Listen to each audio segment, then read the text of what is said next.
What is going on, football fans? Back at it with another New York Giants video as the Dallas Cowboys are fresh off an 0-1 start. I'll talk about them in this video. Before I get started, just want to let everybody know I will be live tonight with Bad Dog Sports. Of course, we'll be previewing the Week 1 matchup between the New York Giants and the Denver Broncos. That'll be at about 10 o'clock.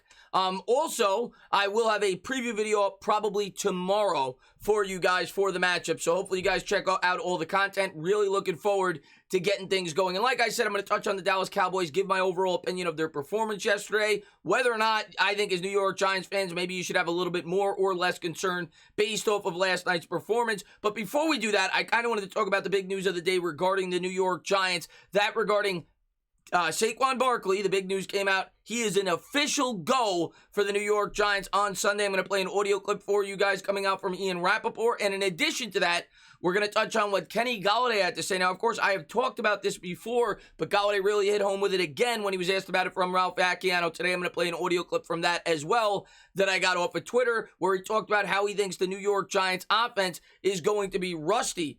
Before we jump into all of it, first, let's pull up a tweet from Jordan Renan. Jordan, previously, 2 hours ago earlier today, he said, what the Giants have seen this week from Saquon Barkley has been promising.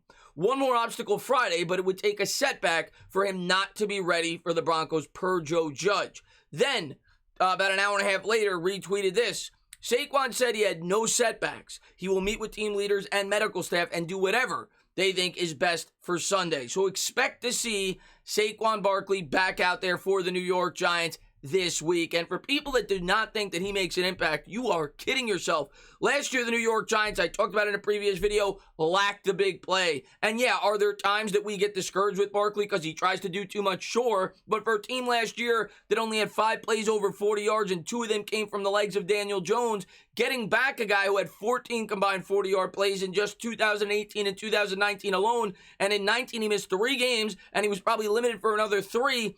Over those 2 years, he had the most 40-yard plays in football from any player. That's including wide receivers. Him and Tyreek Hill were tied for the most over that 2-year span. So bringing Saquon Barkley back into this lineup, if he's completely healthy, is going to change everything. And when you really think about it from Saquon Barkley, this is going to be the first time that he has a defense that can stop a nosebleed. I said it on Twitter today, but when you really think about it, 2018, the defense was a travesty. 2019, it was even worse. And last year, he didn't play. This year, he's coming back with a defense that I think we all expect to have top 10 expectations. That is going to help this football team. Getting a playmaker like that back with this defense should make the New York Giants a much better team on paper. But, of course, we have to see what Saquon Barkley looks like coming off the injury. And, of course, his presence alone will help Daniel Jones. I think the most important player in this offense is Saquon Barkley, but that's just my opinion. Now, I wanted to pull up a couple of audio clips. First, we're going to talk about Saquon Barkley and the quote that came out today from Rapport. So let me play the quote here. No bad news here. Everything good with Saquon. Really has been trending in this direction for the last several weeks. Been essentially, he's listed as limited, but essentially a full participant. Practice almost this week. Has gotten through Wednesday's padded practice. Got through yesterday fine. Assuming he goes today and is all fine and good, is going to play. And for a long time, it seems like week 1 would be a challenge for Saquon. Extremely serious injury. Torn ACL and more. I know. Ready. 1. It's always a goal for him. He is expected to meet that goal, as Joe Judge said quarters earlier today. Not official until he makes through today's practice. But this is going to happen. Very, very good.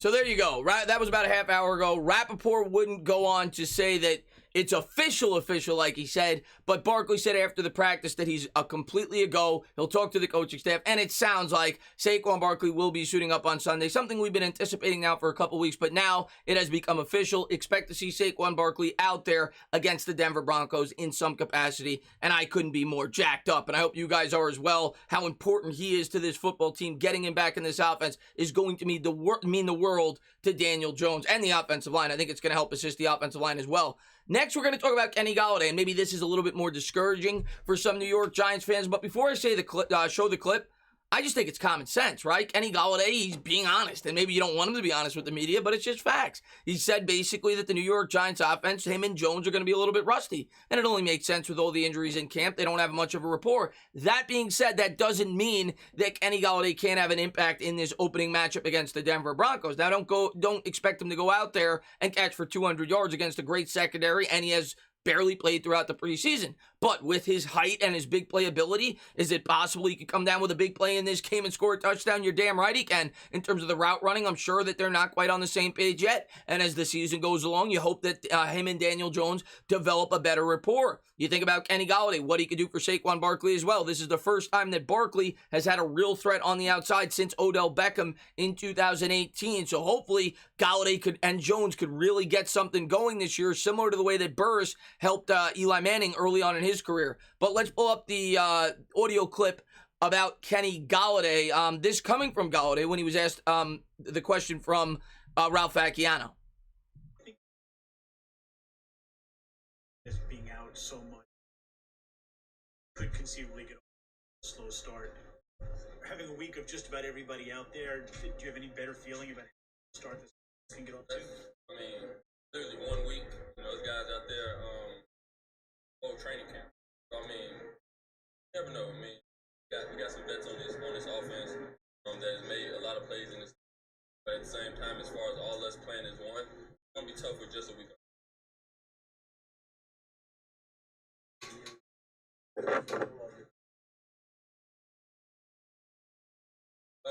Rusty for, but at the same time, I've been playing football quite some time. Like I said, like I've been saying, it's about repetition. In between, while the defense is on, while the special teams after practice, all that play a big role in it. So there you go. That's what I wanted to pull up for you guys about Kenny Golladay. And he came out and said, to be frank, yeah, we are a little bit rusty. But he also said that he's been in the league for a long time. He doesn't want to use it as an excuse. I'm paraphrasing a bit. But yeah, don't expect him and Daniel Jones to have the greatest chemistry in the world, which you would expect by a new wide receiver with a quarterback. They've never played in a game with one another. But hopefully they can light it up in game one against the Denver Broncos. And having Golladay and Barkley back in this offense is certainly going to help Daniel Jones and the rest of the New York Giants offense in 2021. I think it'll also help the secondary receivers as well, taking attention away from them. Now, I wanted to touch on the Dallas Cowboys. Of course, last night, the Dallas Cowboys dropped the game, which most people didn't think the score would be nearly as close as it was. 31-29, they lose by 2 points. I've now had some time to recollect and think about the game and give my honest and full opinion on the Dallas Cowboys' performance. Of course, I don't care about the Bucs. They're not in our division. We're not really competing with them, and we know they're the defending Super Bowl champs, and I'm sure they're going to be in the playoffs this year and potentially competing to win another one. As far as the Dallas Cowboys goes, going into the year, I think the mindset by most fans were the offense is going to be really good. They get Dak Prescott back. We all know they may have the best wide receiving core in the league between Amari Cooper, who looked spectacular last night, CeeDee Lamb, who dropped a couple of balls, but we all know he's definitely a big play threat, Michael Gallup. And yeah, so obviously they have great weapons for Dak Prescott, who of course they got back, and missing him last year definitely had an effect on their season. So in terms of that, I expected the offense to look good. Dak threw for over 400 yards. I thought in the first half Dak looked pretty good. Didn't look like he had as much strength on his throws as in years past, which you kind of expect coming off that injury. Maybe he wasn't able to push off that back foot quite as much, but they were getting the ball out quick. One of my subscribers actually pointed out that maybe it's Ben McAdoo's influence. We all know that McAdoo, while he was with the Giants, was known for that. The 2-second offense, getting the ball out quick. It looked like Dak Prescott was doing a good job of that in that football game. And in the second half, he was making a lot of big-time throws. He was taking hits as he threw it. He stood in the pocket, made a couple of beautiful throws to Amari Cooper in terms of accuracy. So it looks like we're getting a full Dak Prescott this year, which I expected going into the season. I expected them to have a good offense. But do I think the game was as competitive as the score really showed? Not really, if I'm being honest. Yes, Greg the Leg Zuerlein missed an easy field goal from 31 yards. The 60-yarder I don't really count, and he missed an extra point. So you could say that Dallas left 4 points on the board. Had they gotten those, they would have won. And you could say that Tampa Bay got away from a push-off. But if you're being real here, Dallas put up 29 points in this game. 10 of them came off turnovers from within the 25-yard line by the Tampa Bay Bucs. One a fumble by one of their running backs in Ronald Jones. The other one an interception that went right off the wide receiver's hands that I think Diggs came up with the interception for the Dallas Cowboys. So if they were not gifted short field position like that, I don't think Dallas keeps this game as close as they did. Not to mention, obviously, Chris Godwin dropping a ball at the 5-yard line that was right in the breadbasket, and he fumbled the ball at the 1-yard line. So if you take that all into account, if Tampa Bay even plays a relatively clean game, they score at least 40 points last night, and they might have scored more. So my question going into the game was the Dallas Cowboys defense. Now, you can't really judge the defense completely off this game. They're going up against Tom Brady, and they're a very young, inexperienced defense. But did the defense impress me? No. I thought the defensive line got a pretty good push. I'll say that. I'll be fair there. They got some good pressure on Brady from time to time. But outside of that, the rest of the defense, Brown is a complete liability in coverage at the second cornerback position. That's something the New York Giants are going to have to pick on time and time again.